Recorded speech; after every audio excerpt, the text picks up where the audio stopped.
আল্লাহর নবীর মুখের কথা বন্ধ করে দেওয়ার জন্য দুঃসাহস দেখিয়েছে যে আবুল আহাব। সেই আবুল আহাব বাহিরের কেউ ছিল না, সেই আবুল আহাব নবীদের আপন চাচা ছিল, ঘরের পাশের মানুষ ছিল। সুতরাং ঘর থেকেও ইসলামের বিরোধিতা হতে পারে। তাই বলে কি আমরা ইসলামের দাওয়াত ধারণ করা ছেড়ে দিব? নবীজি ছেড়ে দিয়েছিলেন, তার সাহাবীরা ছেড়ে দিয়েছিলেন। নবীজি দাওয়াত দিতে গেছেন জুল মাজাজ বাজার, বাজারের মধ্যে সবার উদ্দেশ্যে। অন্যরা মেলায় যায় কিছু কিনতে, আর নবীজি মেলায় গিয়েছেন ওই জাহিলি বাজার ব্যবস্থা, জাহিলি সমাজ ব্যবস্থার ওই মেলায় গিয়ে তিনি অন্য একটা কাজ করেছেন। সেটা হচ্ছে তিনি মানুষকে এই সাফল্যের দিকে ডাকা এবং এই আসমান জমিনের রাজাদিরাজ মহান আল্লাহর বরত্বের কথা বলা, এই দাওয়াত নিয়ে তিনি বলতে শুরু করেছেন, আইয়ুহান নাস কুলু লা ইলাহা ইল্লাল্লাহ তুফলিহুন। হে মানুষজন, তোমরা বলো লা ইলাহা ইল্লাল্লাহ। পৃথিবীর সবচেয়ে দামি, সবচেয়ে বেশি স্পিরিট বলা, সবচেয়ে বেশি ক্ষমতার স্লোগানের নাম কি? বলেন কি? লা ইলাহা ইল্লাল্লাহ। সাথে সাথে তাকবীর বলেন, তাকবীর। লা ইলাহা ইল্লাল্লাহ, তাকবীর। আল্লাহু আকবার। এই তাকবীর, এইভাবে আল্লাহকে বড় বলার হুকুম আল্লাহ পাক দিয়েছেন। ইয়া আইয়ুহাল মুদ্দাসসির কুম ফাআনদির ওয়া রাব্বাকা ফাকাব্বির। হে মুদ্দাসসির, হে চাদরওয়ালা বন্ধু, উঠুন। আপনাকে চাদর মুড়ে দিয়ে শোয়ার জন্য এই দায়িত্ব দেওয়া হয় নাই। উঠুন, ফাআনদির। আপনার উম্মাকে, আপনার অনুসারীদেরকে সাবধান করুন। ওয়া রাব্বাকা ফাকাব্বির। আর আপনার রবের বরত্ব, আপনার রব সবার চেয়ে শ্রেষ্ঠ, আপনার রবের তাকবীর দিতে থাকুন। আপনারাও কি এটা তাকবীর দিতে রাজি আছেন কিনা? তাকবীর, তাকবীর। এইটাকে যারা ভয় পায়, এইটা নিয়ে যারা কথা উঠায়, এইটা নিয়ে যারা জঙ্গি স্লোগান দেয়, জঙ্গি অপবাদ দেয়, তারা আবু জাহেলের প্রেতাত্মা। ইসলামের শত্রুরা, ইসলামের শত্রুরা।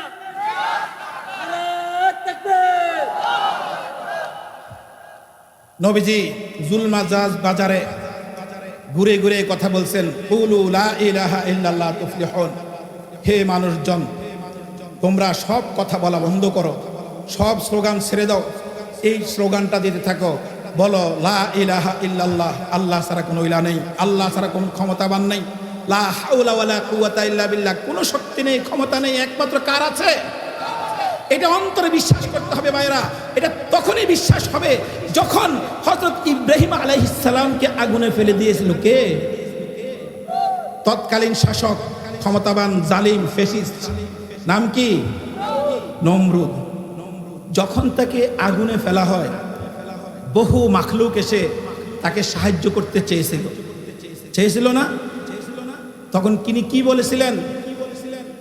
যে যেই আল্লাহ আমাকে নবুয়ত দিয়েছেন, সেই আল্লাহ দেখতেছেন, সেই আল্লাহ আমার সাহায্য করার ক্ষমতা রাখেন। আমাকে যদি সাহায্য করতে হয় ওই আল্লাহই করবেন, আর কারো সাহায্য আমার দরকার নেই। আল্লাহু আকবার। কাফা ওয়া সালামুন আলা ইবাদিহিল্লাযীনা ইসতাফা। আম্মা বা'দু ফাআউযু বিল্লাহি মিনাশ শাইতানির রাজীম। বিসমিল্লাহির রহমানির রহিম। وأطيعوا الله ورسوله ولا تنازعوا فتفشلوا وتذهب ريحكم واصبروا إن الله مع الصابرين. وقال رسول الله صلى الله عليه وسلم لا تزال طائفة من أمتي ظاهرين على الحق لا يضرهم من خذلهم حتى يأتي الأمر وهم كذلك أو كما قال عليه الصلاة والسلام. সবাই দুরূদ শরীফ পড়ি। اللهم صل على سيدنا ونبينا وشفيعنا وحبيبنا ومولانا محمد صلى الله عليه وعلى آله وأصحابه وبارك وسلم تسليما كثيرا كثيرا.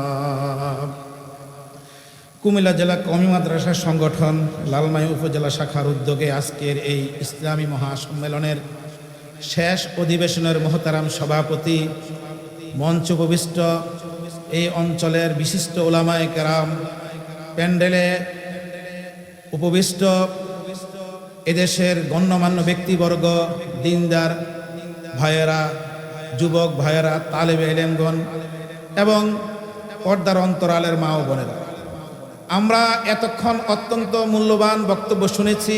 আরও আমাদের বুজুর্গানের দিন আসবেন, তাদের বক্তব্য আমরা শুনব।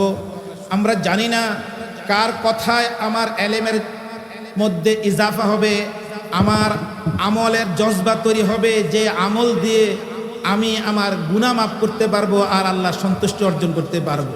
এই জন্য প্রতিটি মজলিসকে গুরুত্ব দিয়ে, প্রতিটি কথাকে অন্তরের অন্তঃস্থল দিয়ে মনোযোগ দিয়ে শোনা এবং আমল করার নিয়তে শোনা, আল্লাহ তাআলা আমাদেরকে তৌফিক দান করেন। ভাইরা আমার, আমি বাংলাদেশ কওমি মাদ্রাসা শিক্ষা বোর্ড কিংবা এই কুমিল্লা জেলা কওমি মাদ্রাসা সংগঠন, এই যে কওমি মাদ্রাসার সাথে সংশ্লিষ্টতা, কওমি মাদ্রাসার ইতিহাস, কওমি মাদ্রাসার ঐতিহ্য, কওমি মাদ্রাসার অবদান, কওমি মাদ্রাসার সাথে আমাদের যে সুসম্পর্ক, এই বিষয়গুলো সম্পর্কে দুটি কথা বলতে চাই, যদি আপনারা রাজি থাকেন, শুনতে আগ্রহী থাকেন। আগ্রহী আছেন কিনা? আমরা অনেকেই জানি কওমি মাদ্রাসা কিছু ছোট ছোট মাদ্রাসা, কওমি মাদ্রাসা কিছু ধর্মীয় শিক্ষা প্রতিষ্ঠান না।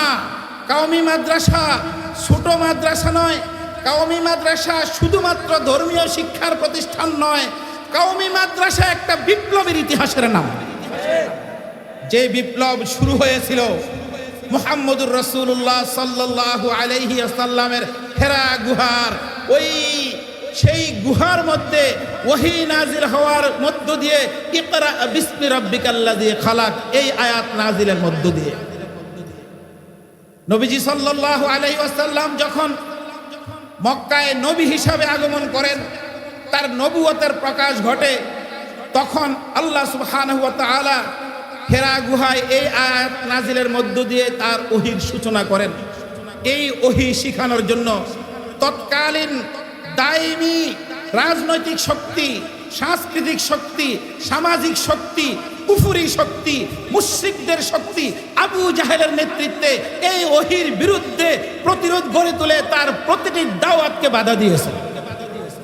সেই সময় নবীজির সাথে যারা এই ইসলামকে, এই ওহীকে ভালোবেসে এই ঈমান ধারণ করতে চেয়েছিলেন, তারা প্রকাশ্যে কথা বলতে পারতেন না, তারা প্রকাশ্যে চলাফেরা করতে পারতেন না, তারা প্রকাশ্যে দাওয়াত দিতে পারতেন না, তারা প্রকাশ্যে বসতে পারতেন না, তারা প্রকাশ্যে মাদ্রাসা করতে পারতেন না, তারা প্রকাশ্যে তালিম নিতে পারতেন না। তাদেরকে গোপনে দারুল আরকামে বসে বসে নবীজির কাছ থেকে শিক্ষা নিতে হতো। ইতিহাস সেখান থেকে শুরু হয়েছে।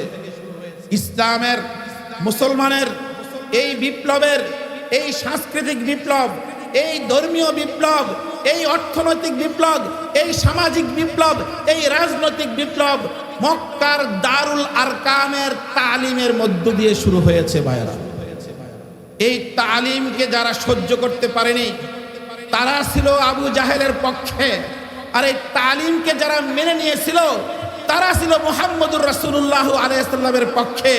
এই থেকে নিয়ে যে ধারাবাহিকতা শুরু হয়েছে, আজ পর্যন্ত এই শিক্ষার জোয়ার ধারাবাহিকতা সাইলাব চলছে। সেখান থেকে নবীজি মদিনায় গিয়েছেন, আসহাবে সুফফাকে নিয়ে মাদ্রাসা কায়েম করেছেন। সেখান থেকে ইসলাম পৃথিবীর যেখানে যেখানে গেছে মাদ্রাসা কায়েম হয়েছে। ভারতবর্ষে ইসলাম এসেছে, শাহ ওলিউল্লাহর অনুসারীরা মাদ্রাসা কায়েম করেছে। 200 বছর এইখানে ইংরেজ বেনিয়ারা এই ইসলামের, মুসলমানদের এবং এই ভারতবর্ষের সকল রাজনীতি, অর্থনীতি কুক্ষিগত করে এখানে অত্যাচারের স্টিমুলার চালিয়েছে। এই অবস্থায় মুসলমানের ইজ্জত আবরু, এই ভারতবর্ষের স্বাধীনতা, এই ঈমানি চেতনা, এই এলেমের ধারাবাহিকতা রক্ষার জন্য আমাদের আকাবিররা যে প্রতিষ্ঠান গড়ে তুলেছিলেন, সেই প্রতিষ্ঠান হচ্ছে মাদারে ইলমি দারুল উলুম দেওবন্দ, যেখান থেকে কওমি মাদ্রাসার সূচনা। ভাইরা আমার, এই জন্য এই কওমি মাদ্রাসাকে শুধুমাত্র একটি ধর্মীয় মাদ্রাসা বলে বিবেচনা করবেন না। এটা একটা মহা বিপ্লবের একটা ঢেউ, যেই বিপ্লবের ডাক দিয়েছিলেন নবীজি মুহাম্মদুর রাসূলুল্লাহ সাল্লাল্লাহু আলাইহি সাল্লাম, দাওয়াত দিয়েছিলেন কুলু লা ইলাহা ইল্লাল্লাহ তুফলিহুন তামলিকু বিহাল আরব ওয়া তাদিনু লাকুমুল আজম ফাইদা মুত্তুম কুনতুম মুলুকান ফিল জান্নাহ। কান খুলে শুনি ভাইরা, নবীজি সাল্লাল্লাহু আলাইহি সাল্লামের যে দাওয়াত, এই দাওয়াত শুধু কেবল মুখে লা ইলাহা ইল্লাল্লাহ বলার দাওয়াত ছিল না, এই দাওয়াত ছিল অন্তরে আল্লাহর বরত্ব, আল্লাহর শ্রেষ্ঠত্ব, আল্লাহর ক্ষমতা, আল্লাহর উলুহিয়ত, আল্লাহ যে সবচেয়ে বড় এবং রাজাদিরাজ সম্রাটের সম্রাট, এই কথা মুখে উচ্চারণ করার পাশাপাশি অন্তরে এটা ধারণ করে তার জীবনে এবং তার পরিবারে, তার সমাজে, তার রাষ্ট্রে আল্লাহর শ্রেষ্ঠত্বের এই বাণী প্রতিষ্ঠিত করার নাম হচ্ছে ইমানদারি। ভাইরা আমার, এই জন্য নবীজি সাল্লাল্লাহু আলাইহি সাল্লাম সেদিন কাফের মুশরিকদের প্রতিরোধের মুখে ইমানদারদেরকে সুসংগঠিত করেছিলেন, শক্তিশালী করেছিলেন, তাদেরকে স্বপ্ন দেখিয়েছিলেন। আমাদের এখন একটা কথা আমাদের মিডিয়াতে ঘুরে বেড়ায়, আই হ্যাভ এ প্ল্যান।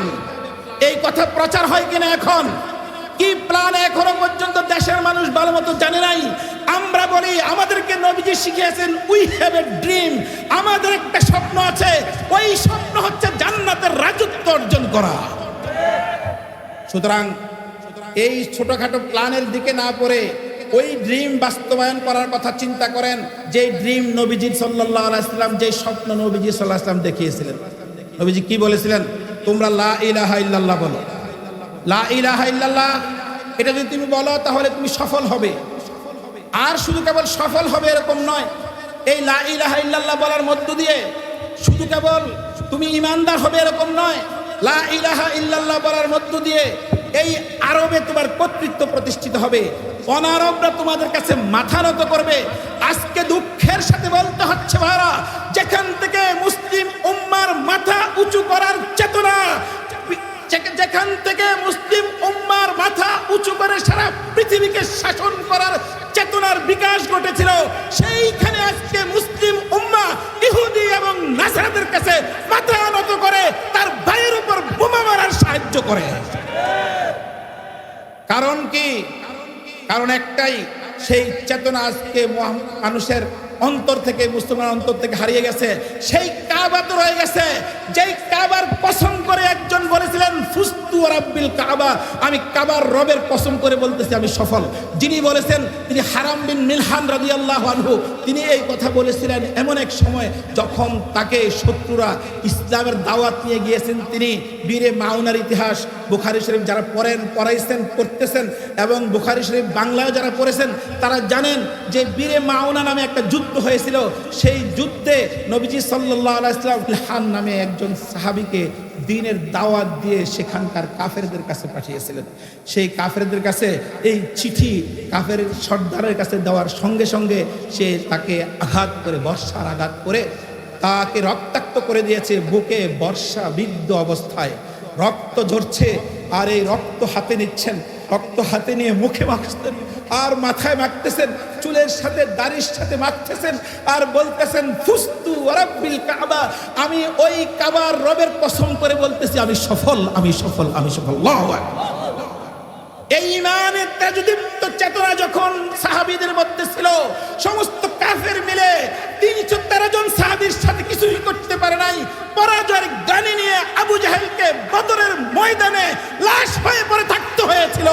আজকে কোটি কোটি মুসলমান থাকা সত্ত্বেও ওই ইসরায়েলের মতো একটা ছোট্ট রাষ্ট্রের একটা বোমার জবাব দেওয়ার মতো কেউ নাই। কারণ কি? কারণ হচ্ছে আমরা কোটি কোটি নাম কাওয়াস্তে মুসলমান আছি, আমরা মুখে লা ইলাহা ইল্লাল্লাহ বলনেওয়ালা মুসলমান আছি।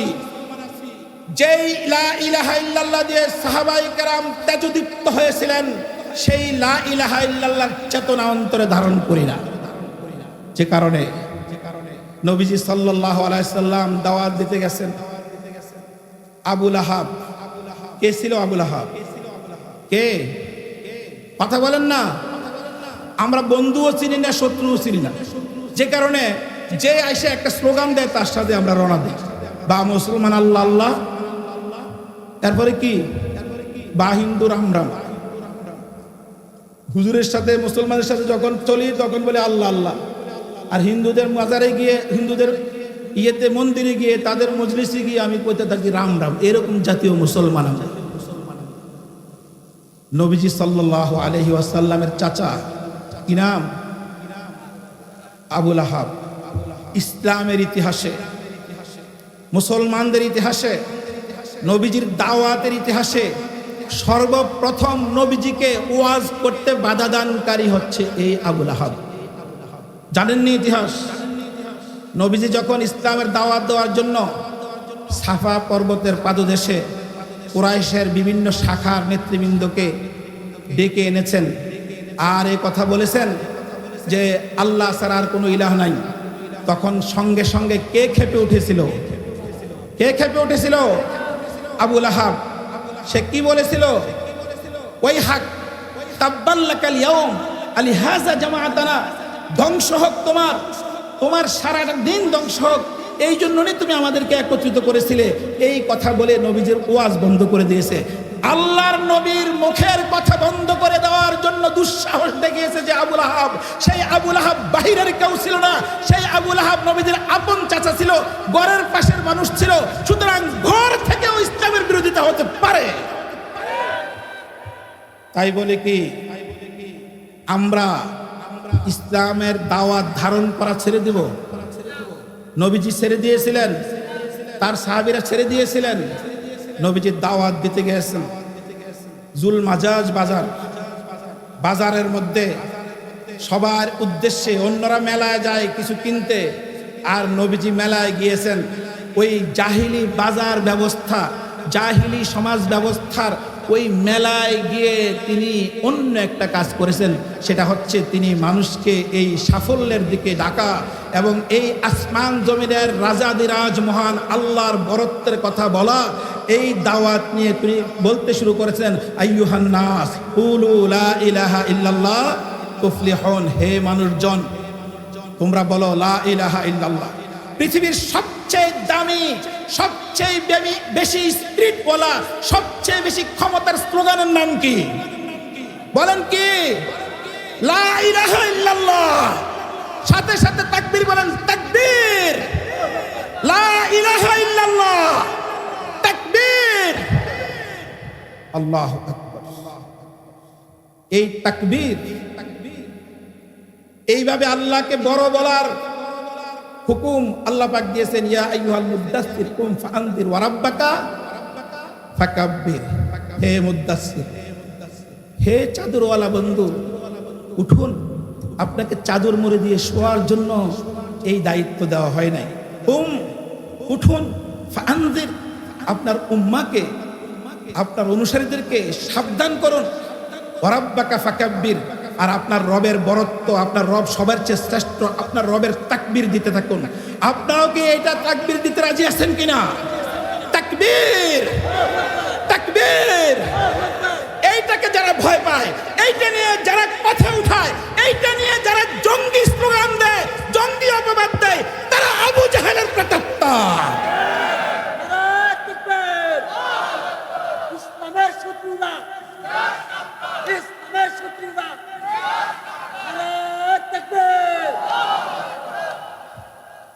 নবীজি জুল মাজাজ বাজারে ঘুরে ঘুরে কথা বলছেন, কুলু লা ইলাহা ইল্লাল্লাহ তুফলিহুন। হে মানুষজন, তোমরা সব কথা বলা বন্ধ করো, সব স্লোগান ছেড়ে দাও। এই স্লোগানটা দিতে থাকো, বলো লা ইলাহা ইল্লাল্লাহ, আল্লাহ ছাড়া কোনো ইলাহ নেই, আল্লাহ ছাড়া কোনো ক্ষমতাবান নেই। লা হাওলা ওয়ালা কুওয়াতা ইল্লা বিল্লাহ, কোনো শক্তি নেই, ক্ষমতা নেই, একমাত্র কার আছে? এটা অন্তরে বিশ্বাস করতে হবে ভাইরা। এটা তখনই বিশ্বাস হবে যখন হযরত ইব্রাহিম আলাইহিস সালামকে আগুনে ফেলে দিয়েছিল কে? তৎকালীন শাসক, ক্ষমতাবান, জালিম, ফ্যাসিস্ট, নাম কি? নমরুদ। যখন তাকে আগুনে ফেলা হয়, বহু মাখলুক এসে তাকে সাহায্য করতে চেয়েছিল, চেয়েছিল না? তখন তিনি কি বলেছিলেন?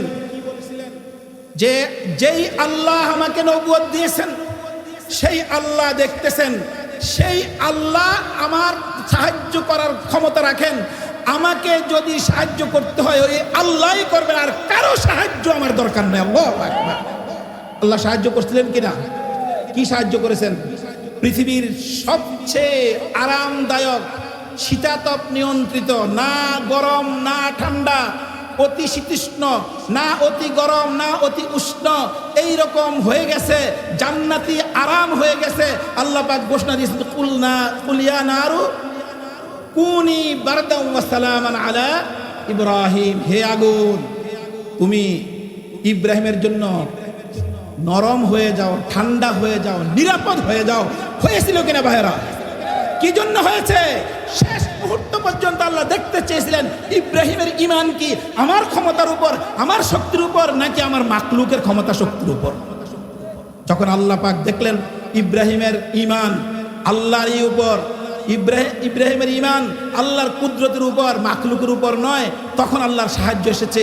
আমরাও যদি যেই কোনো পর্যায়ে গিয়ে আমেরিকার সাহায্যের কথা, ভারতের সাহায্যের কথা, কোন ধরনের নাস্তিকবাদী শক্তি অথবা রাজনীতিবিদদের সাহায্যের কথা মাথা থেকে সরিয়ে একমাত্র আল্লাহর সাহায্য নিয়ে নামি, অবশ্যই অবশ্যই আল্লাহর সাহায্য আমাদের জন্য আসবে ইনশাআল্লাহ। এইটা আমরা ভুলে গেছি। আবুল আহাব পিছনে পিছনে আসছে, আর নবীজি বাজারে এই কথা বলে বেড়াচ্ছেন। একজন সাহাবী বলেন যে আমি আমার বাবার সাথে, আমার বাবার হাত ধরে বাজারে গিয়েছিলাম, দেখলাম একটা লোক এই কথা বলে আওয়াজ দিচ্ছে, আইয়ুহান নাস কুলু লা ইলাহা ইল্লাল্লাহ তুফলিহুন। হে মানুষজন, তোমরা লা ইলাহা ইল্লাল্লাহ বলো আর সফল হয়ে যাবে। আর একটা মানুষকে পিছন থেকে দেখলাম যে ওই যেই এই দাওয়াতটা দিচ্ছে, এই স্লোগানটা দিচ্ছে, তাকে পিছন থেকে পাথর মারতেছে আর বলতেছে এ হচ্ছে একটা পাগল, এই পাগলের কথা শুনো না। বলেন তো ওই পিছন থেকে যে পাথর মারছিল সে কে? কে সে? নবীজি কি সেখানে থেমে গিয়েছিলেন? সফল কে হয়েছে? নবীজি সফল হয়েছে না আবুল আহাবরা সফল হয়েছে? যুগে যুগে ইতিহাস সাক্ষী দিচ্ছে, যারা এই কালিমা লা ইলাহা ইল্লাল্লাহর চেতনার বিরুদ্ধে দাঁড়িয়েছে, কোন নাস্তিকতাবাদী চেতনা নিয়ে, কোন ফ্যাসিবাদী চেতনা নিয়ে, এই কালিমার স্লোগান দাতাদের বিরুদ্ধে, আলেমদের বিরুদ্ধে, যেখানে এগুলো পড়ানো হয় সেই মাদ্রাসাগুলোর বিরুদ্ধে, খাস করে কওমি মাদ্রাসার চেতনার বিরুদ্ধে যারাই দাঁড়িয়েছে তারাই ধ্বংস হয়ে গিয়েছে। এই কওমি মাদ্রাসার চেতনা সেখান থেকে এসেছে। নবীজি সাল্লাল্লাহু আলাইহি ওয়াসাল্লাম শুধু কেবল এই লা ইলাহা ইল্লাল্লাহর কথা এতটুকু বলে ক্ষান্ত হননি। তিনি বললেন, যদি তোমরা এই লা ইলাহা ইল্লাল্লাহ বলো, তামলিকু বিহাল আরব, এই কালিমা দিয়ে তোমরা আরবের মালিকানা পেয়ে যাবে। পাইছিল নাকি না সাহাবীরা? পাইছিলেন নাকি? হয়েছিল কিনা তারা রাজা বাদশাহ? আল্লাহু আকবার। তামলিকু বিহাল আরব ওয়া তাদিনু লাকুমুল আজম। আর অনারব যত শক্তি আছে, আরবের বাহিরের যত রাজনৈতিক শক্তি আছে, সামাজিক শক্তি আছে, সবাই তখন তোমাদের কাছে মাথা নত করবে। ইতিহাস সাক্ষী। মুসলমানদের কাছে সকল জাতিগোষ্ঠী মুসলমানের রাজত্বের কাছে, কর্তৃত্বের কাছে, খিলাফতের কাছে মাথা নত করতে বাধ্য হয়েছিল। ঠিক না বে ঠিক ভাইরা?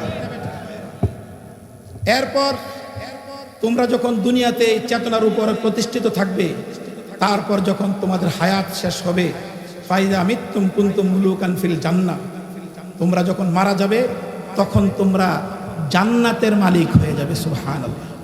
তাহলে এই কালিমা শুধু কেবল মুখে উচ্চারণ করার জন্য নয়, এই কালিমা হচ্ছে সমাজ বিপ্লব করার জন্য।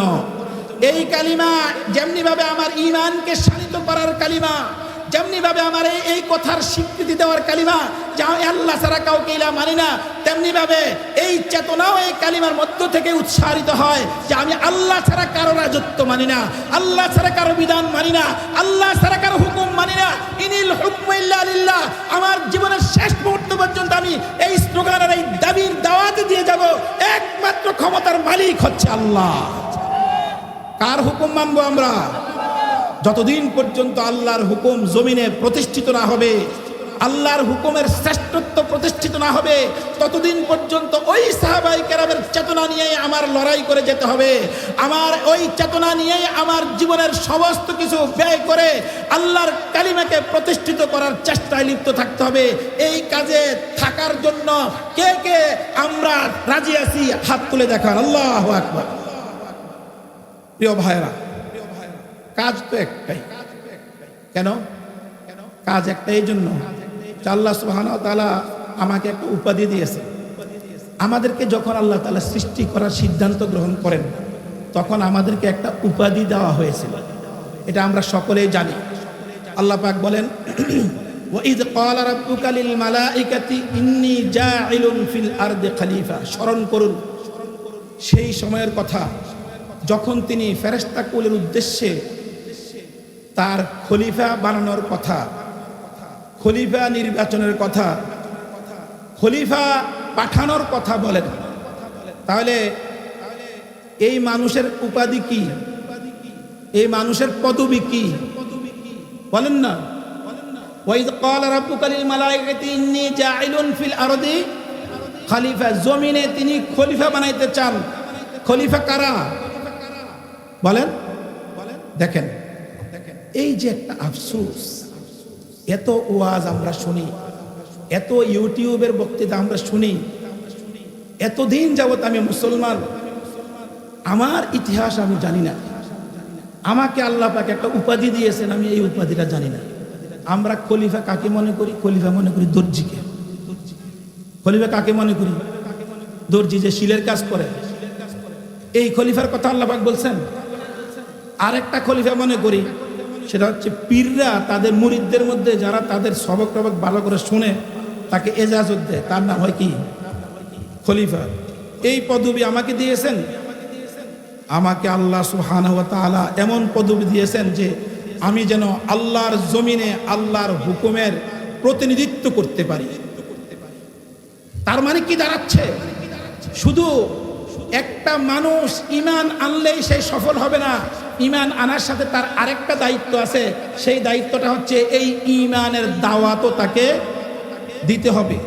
কোরআন শরীফে একটা ছোট্ট সূরা আছে, সেই সূরাটা আপনারা অনেকে হয়তো জানেন।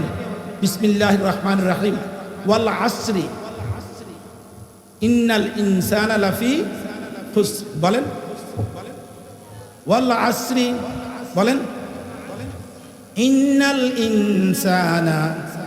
বলেন লাফি খুসরি ইল্লাল্লাযীনা আমানু ওয়া আমিলুস সালিহাত ওয়া তাওয়াসাউ বিল হক ওয়া তাওয়াসাউ বিস সাবর। আমরা কত বড় একটা নেকের কাজ করেছি জানেন? কোরআনের একটা অক্ষর উচ্চারণ করলে কয় নেকি হয়? আমরা কতগুলো অক্ষর উচ্চারণ করেছি, কত হাজার নেকি আমাদের হয়েছে কিনা? আরো একটা সুন্নাহ আমরা পালন করেছি। সাহাবায়ে কেরাম যারা ইসলামের এই চেতনা ধারণ করে নিজেরা একত্রিত হয়ে পরস্পর আলোচনা করতেন, একজন আরেকজনের সাথে দাওয়াতের মিশন, দাওয়াতের কাজ আলোচনার মাধ্যমে একটা মজলিসে বসে তারপরে এখান থেকে উঠে যেতেন। তারা শুরুটাও করতেন এই সূরাতুল আসর তেলাওয়াতের মধ্য দিয়ে, শেষটাও করতেন সূরাতুল আসর তেলাওয়াতের মধ্য দিয়ে। তাহলে আমরা সাহাবায়ে কেরামের একটা সুন্নাহর উপর আমল করলাম নাকি? কিন্তু এখানে কি বলা আছে দেখেন, এই সূরাটা এত সমৃদ্ধ এবং এতটা অর্থবহ, এত মর্মধারণকারী। ইমাম শাফি রহমাতুল্লাহ আলাইহি বলেন, যদি এই সূরাটাই কেবল কোরআনের মধ্যে থাকতো আর কোরআনের কোন আয়াত, কোন সূরা নাজিল না করা হয়তো, এই সূরাই সমগ্র পৃথিবীব্যাপী মানুষের হেদায়েতের জন্য যথেষ্ট হয়ে যেত। সুবহানাল্লাহ। কি বলা আছে এখানে? চারটা কথা বলা আছে। ঈমান আনার কথা বলা আছে, আমলে সলেহের কথা বলা আছে, ওয়াতাওয়াসাউ বিল হাক্কি ওয়াতাওয়াসাউ বিস সবরি। হকের দিকে মানুষকে ওসিয়ত করা, আহ্বান করা, দাওয়াত দেওয়া, দ্বীনের দাওয়াত দেওয়া, অর্থাৎ আমর বিল মারুফের কথা বলা আছে, আর নাহি আনিল মুনকারের কথা বলা আছে। তাহলে এই চারটা জিনিস না হওয়া পর্যন্ত আমরা ঈমানে মুকাম্মাল হতে পারবো না এবং আমরা ক্ষতির হাত থেকে বাঁচতে পারবো না। এক নম্বর কি? ঈমান পরিপূর্ণ করা। বলেন এক নম্বর কি? দুই নম্বর হচ্ছে আমলে সালেহকে সুন্দরভাবে করা। আর 3 নম্বর হচ্ছে আমর বিল মারুফ করা, নাহি আনিল মুনকার করা। এই 4টা কাজ করতে আমরা রাজি আছি তো ইনশাআল্লাহ। কওমি মাদ্রাসাগুলো এই কাজগুলো শেখায়। কওমি মাদ্রাসাগুলো সামাজিক একটা বিপ্লব তৈরি করে ফেলেছে। এখানে সভ্যতা, সংস্কৃতি, বাতিলের বিরুদ্ধে, নাস্তিক্যবাদের বিরুদ্ধে, ফেসিবাদের বিরুদ্ধে সংগ্রামকে ত্বরান্বিত করার এক একটা ঘাঁটি, এক একটা দুর্গের মতো তৈরি হয়ে আছে কওমি মাদ্রাসাগুলো। সমাজের প্রতিটি মানুষের সাথে এই কওমি মাদ্রাসা শিকড়ের সম্পর্ক। আল্লাহ সুবহানাহু ওয়া তাআলা আমাদেরকে ওই কওমি মাদ্রাসাগুলোর সাথে সম্পর্ক বহাল রেখে কিয়ামত পর্যন্ত আমরা যত আনেওয়ালা উম্মত আছে সকলের জন্য এই ধারাবাহিকতা বহাল রেখে যেন এই প্রতিষ্ঠানগুলো শক্তিশালী হতে পারে, এই বিপ্লব জোরালো হতে পারে, সফল হতে পারে। ঘরে ঘরে ইমানদার, আমলওয়ালা, আমর বিল মারুফ নাহি আনিল মুনকার করানেওয়ালা লোক তৈরি হয়ে যায়। এই কাজের সাথে আমরা সকলে ইনশাআল্লাহ সম্পৃক্ত থাকব। কওমি মাদ্রাসার সাথে সম্পর্ক রেখে হকের উপর থেকে এই দুনিয়া থেকে যাওয়ার তৌফিক দান করেন। ওয়া আখিরু দাওয়ানা আলহামদুলিল্লাহি রাব্বিল আলামিন।